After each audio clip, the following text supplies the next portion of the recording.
क्या आपने कभी सोचा है, एक देव ने अपनी पूरी शरीर पिघलाकर पूरी पृथ्वी को बचाया था, और वो कोई और नहीं, स्वयं शिव के रुद्र अवतार थे।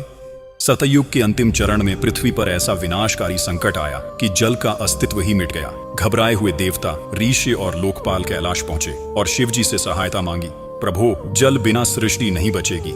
शिव जी ने तुरंत अपने 11 रुद्रों को बुलाया और पूछा, क्या कोई इस संसार को फिर से जल प्रदान कर सकता है? 10 रुद्रों ने सिर झुका लिया, क्योंकि यह कार्य असंभव जैसा था। इसके लिए स्वयं को पूर्ण रूप से बलिदान करना पड़ता। तभी 11वें रुद्र, जिन्हें हर कहा जाता था, शांत लेकिन दृढ़ स्वर में बोले, मेरा जल तत्व मेरे करतल में वास करता है। मैं पूरे ब्रह्मांड को पुनः जल दे सकता हूँ, पर इसके लिए मुझे अपना शरीर गलाना होगा। यह सुनकर देवताओं में स्तब्धता छा गई। ऐसा तपोबल और त्याग पहले कभी नहीं देखा गया था। शिव जी ने हर को वरदान देते हुए कहा, हे रुद्र, तुम्हारा शरीर भले ही गल जाएगा, पर तुम नष्ट नहीं होगे। तुम्हें नया शरीर, नया रूप और नया नाम मिलेगा। मैं स्वयं तुम्हारे भीतर पूर्ण रूप से निवास करूंगा, ताकि तुम सृष्टि के कल्याण का कारण बनो।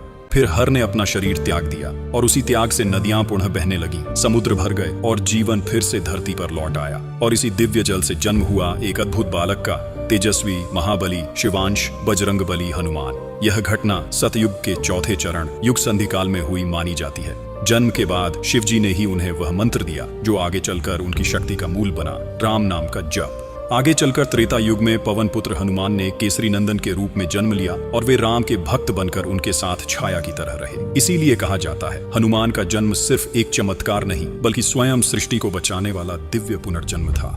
जय श्री राम।